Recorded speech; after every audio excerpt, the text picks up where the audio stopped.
No avanzamos. Bueno, me van a echar, van a hacer que me echen y va a ser culpa de ustedes.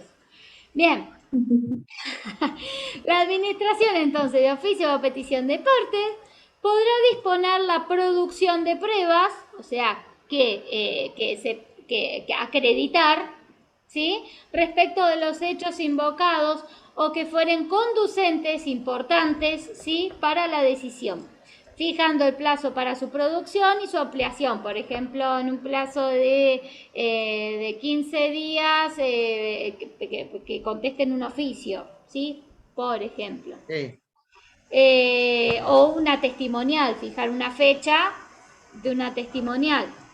Se admitirán, dice, todos los medios de prueba, salvo los que fueren manifiestamente improcedentes, superfluos o meramente dilatorios. ¿Se acuerdan que incluso hasta el principio, cuando había una actitud reticente que quería, lo único que hacía es dilatar u obstaculizar el proceso, hasta puede ser sancionado? ¿Sí? Sí. Eso lo vimos.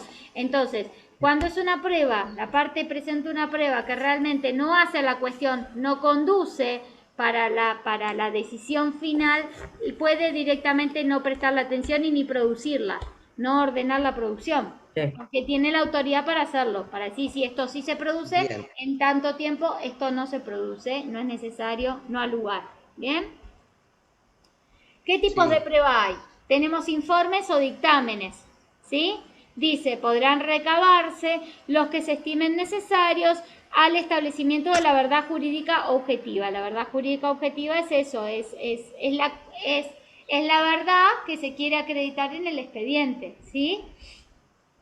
Entonces, que entra la buena fe y todas esas cuestiones. El informe y el dictamen lo va a hacer una persona, alguien que realmente tenga un conocimiento sobre un tema o que tenga algo, haya tomado intervención o haya tomado conocimiento por alguna circunstancia sobre un tema, entonces se le piden que informe respecto de eso. ¿Bien? ¿Sí? Testigos van a fijar Sí, sí. día y hora, van a haber dos fechas, esto se los explico en criollo, hay una fecha y la segunda fecha por si no pueden concurrir. ¿Sí? Primero, los testigos que se les va a hacer interrogados por los hechos, o sea, que diga respecto de los hechos que han sido llamados a prestar declaración testimonial. Entonces el testigo vos dejás que declare todo lo que quiera declarar, libremente, ¿bien? Sí, porque, no sé, por ejemplo, Maggi contra Karina, sí, porque yo vi a Maggi que la pasaba mal, que sufría mucho por lo que le hizo Karina, bueno, eso que deje la testigo que hable todo lo Es que quiera. verdad. Eh, y es verdad, Te bien. traté muy mal, Maggi. Porque acuérdense que estábamos hablando de los daños y perjuicios, ¿se acuerdan? Por eso se me ocurrió eso. Bueno, entonces, después viene un pliego. ¿Qué es un pliego? ¿Qué, sin perjuicio de los pliegos de las partes interesadas? ¿Qué es un pliego? Vamos, Nadia, que promocionó la materia. Cuente, ¿qué es un pliego? No, profe, tanto no llegué a ver. Bueno, Para mí, ¿viste cuando te piden que presentes un pliego para sí. una ¿Y licitación? qué es ¿Puede un ser algo pliego? así? Sí, es un papel, es el documento. En este caso es un pliego de preguntas. Las preguntas que la parte le quiere hacer a ese testigo. El pliego de preguntas para que diga la testigo si algún momento vio a Maggi llorar. Para que diga la testigo si vio que Karina le generó algún daño. Por ejemplo, la pregunta que No le quiere lloré, hacer Maggi, perdóname. Perdóname, Maggi. Fui mala, las perdón. preguntas que le quieran hacer al testigo, ese es un pliego. ¿Bien? A eso se le llama pliego. Obviamente se va a elaborar un acta de todo lo que conste en las preguntas con las respuestas. Cuando hay un pliego, se le pone Claro. por lo general a la primera pregunta del pliego del abogado tal, a la primera pregunta, a la segunda pregunta contesta, a la tercera pregunta contesta. ¿Sí? ¿Dudas? Sí. No. Peritos. ¿Qué son los peritos?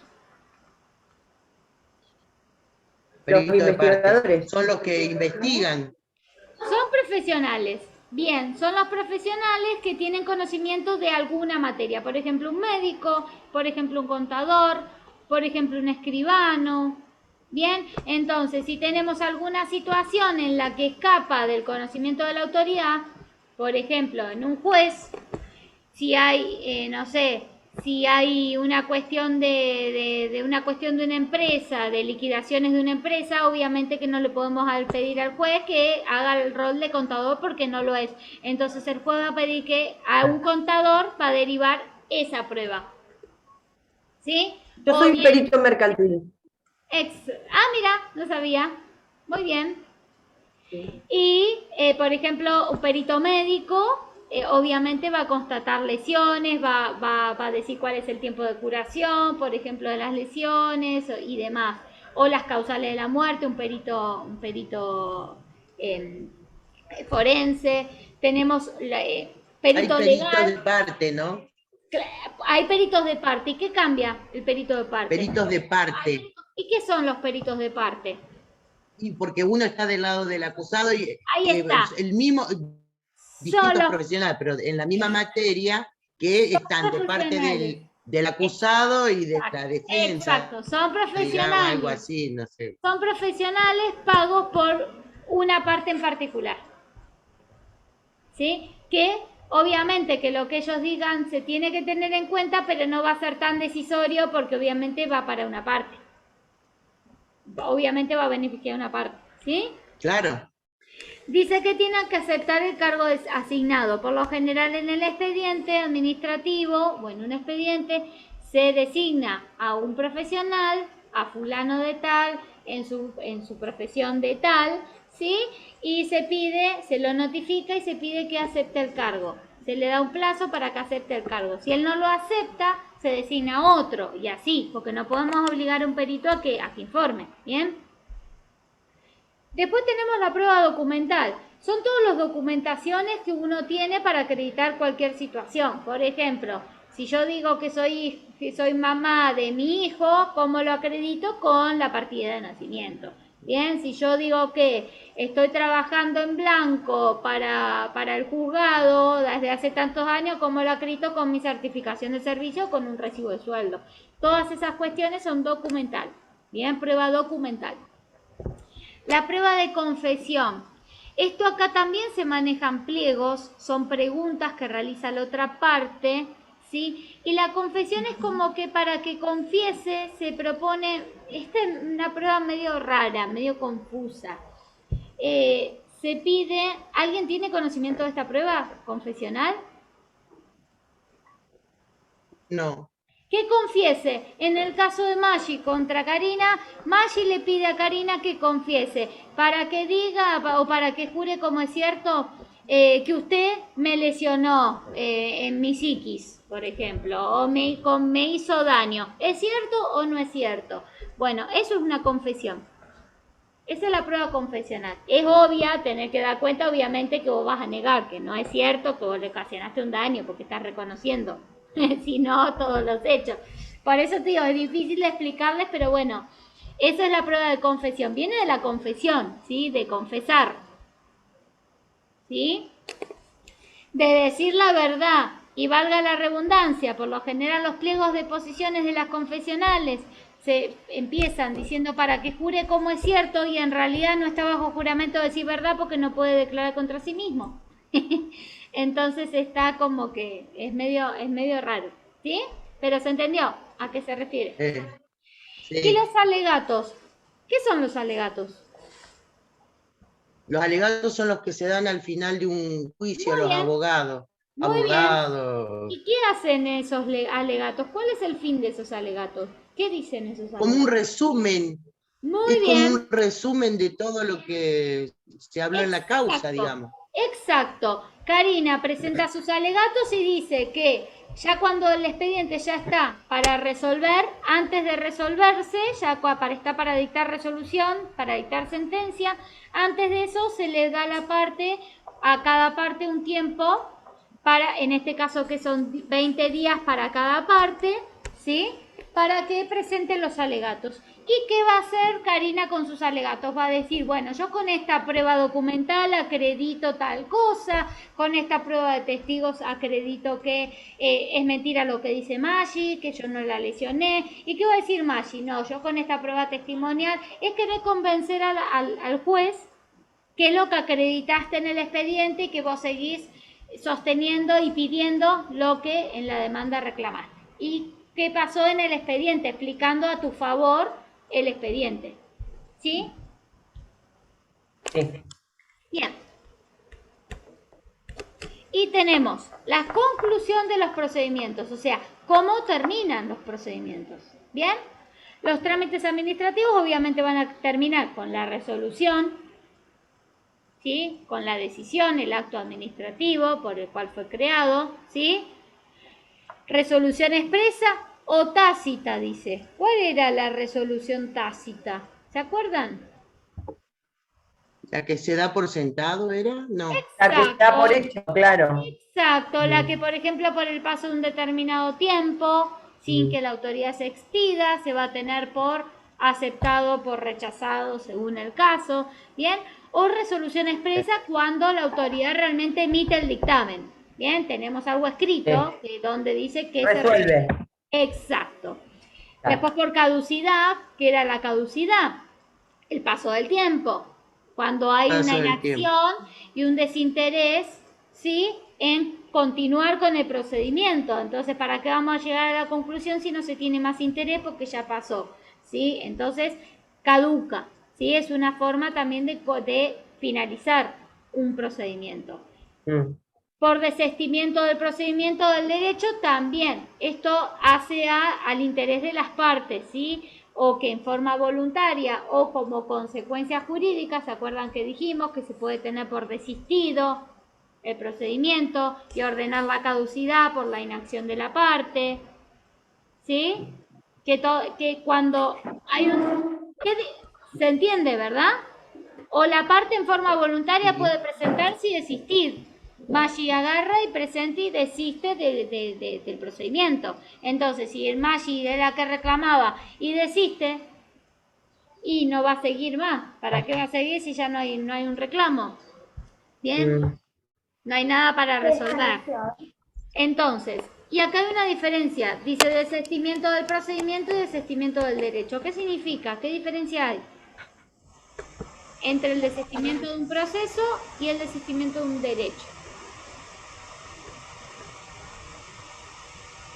Y cuando uno es una actividad y el otro es un derecho, o sea, algo que vos o sea, decís, bueno, no lo tomo. ¿Cuándo se desiste? Voy a prescindir de... Cuando renuncias a un derecho, que puede ser renunciable, Claro. ¿verdad?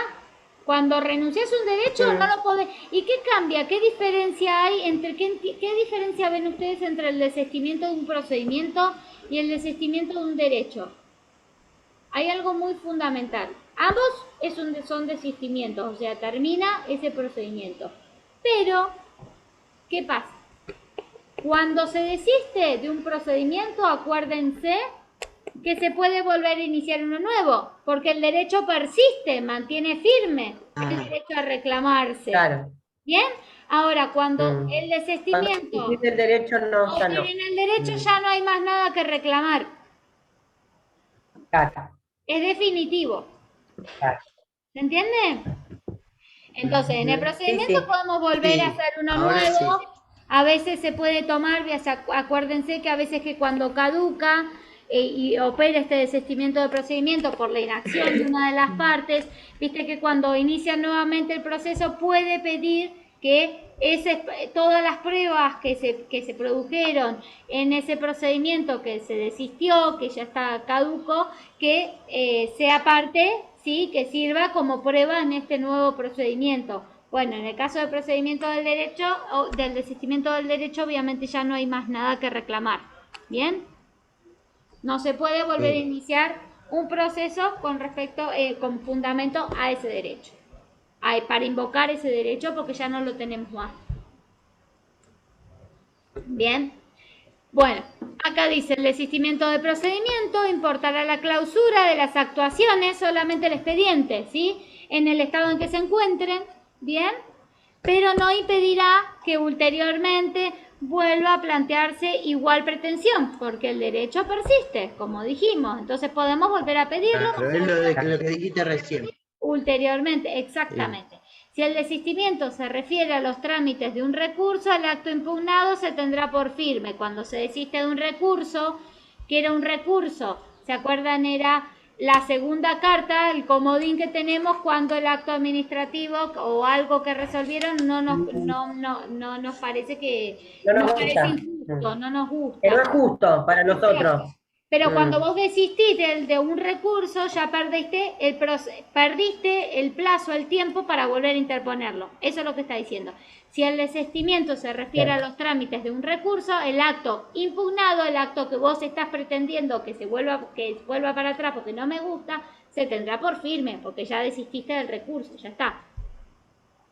Queda firme lo que vos estabas pidiendo, sí, porque desististe de apelar, de decir que otra persona o que se revea o que otro organismo superior al que dictó el acto vea y resuelva si está de acuerdo o no con lo que se resolvió. Y dice, el desistimiento del derecho en que se fundó una pretensión impedirá promover otro por el mismo objeto y causa, porque obviamente no hay más derecho. Entonces no podemos invocar ese derecho porque no existe. ¿Sí?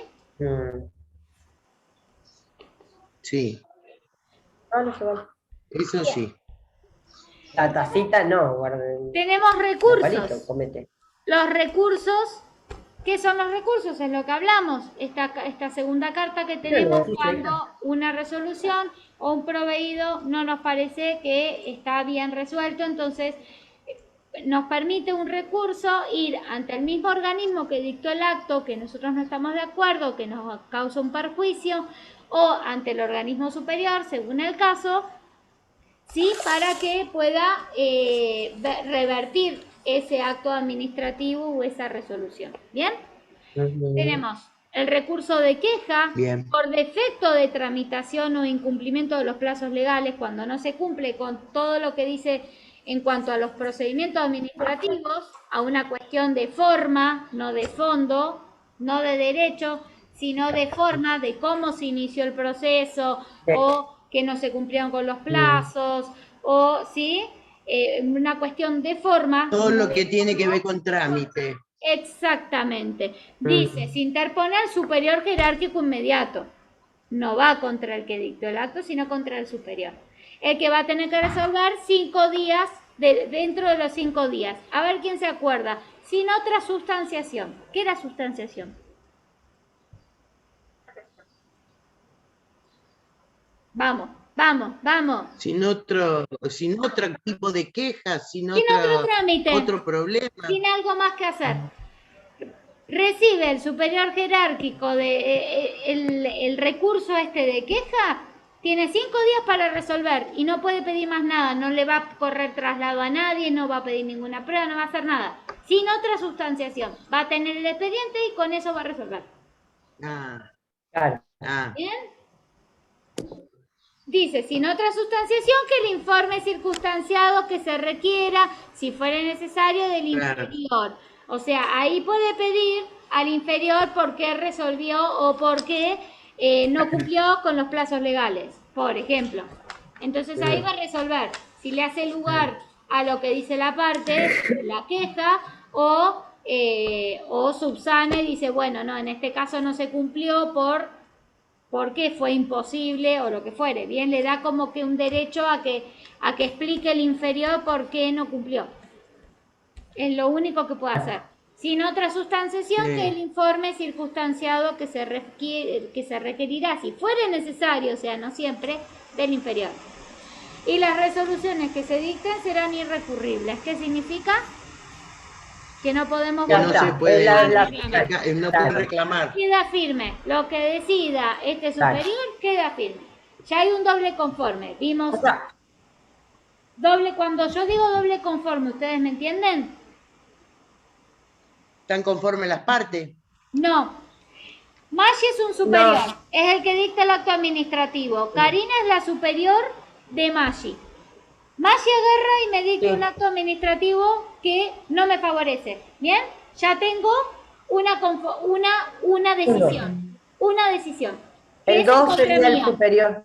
Voy a Karina para que diga, no, a ver, yo necesito que esto está mal. Y Karina confirma lo que dijo Maggi. Dice, no, está bien lo que dijo Maggi. Es el doble conforme, ya está. Ya no podemos volver y seguir apelando, insistiendo con lo Claro, mismo. es Porque hay dos lo que personas hablábamos en la clase esa que que están diciendo lo mismo. Sí, te escucho. Claro, no, que es lo que hablábamos cuando hablábamos de las camisas y de los días del retroactivo y qué sé yo. Vos podés quejarte y decir, bueno, acá hay una situación problemática. Sí, Al superior, ponele que en la municipalidad te quejas del jefe de departamento, te quejas con el director del departamento. sí, Claro, si el director del departamento confirma, o sea, según la decisión que él tome, ya no exacto. podés apelar más. Ya está, Listo, porque ya a está, ver, perdiste. tenés dos autoridades que te están Si no diciendo estás no. quejándote, claro. Exactamente. Eso se ve mucho en penal. Cuando hay una sanción, cuando hay un delito y hay una condena, hay un recurso que es importante, que bueno, y que habla del derecho a un doble conforme, que es eso, de que haya otro juez que juzgue lo mismo para ver si realmente, porque ahí lo que entra en juego es la libertad de una persona. Bien, estamos hablando de penal. Claro. Eso del derecho a un doble conforme es como una garantía que consagra la Corte Suprema y que refuerza a la Corte Suprema siempre en esos casos, ¿sí? Se habla mucho en materia penal, por ejemplo, del doble conforme. Bueno, recurso de reconsideración. Contra todo acto administrativo definitivo o que impida totalmente la tramitación del reclamo o pretensión del administrado, o sea, un acto administrativo que es definitivo o bien un acto, como les dije, ¿se acuerdan? Un interlocutorio, algo que resuelven acá, justo, contra los interlocutorios. Son aquellas resoluciones que no resuelven el fondo de la cuestión, sino algo accesorio, algo anexo.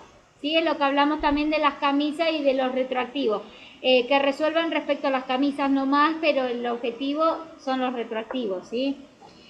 En menos de un minuto nos volvemos a conectar, ¿sí? Se nos apaga.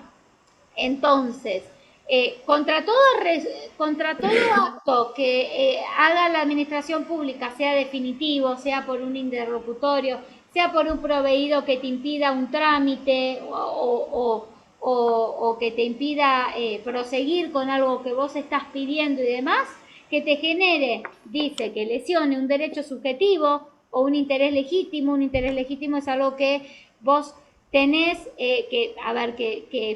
que en derecho se supone que es muy probable que vos tengas la facultad para reclamar. Un interés legítimo es algo que vos acredites que realmente te puede llegar a afectar, ¿sí? Es una persona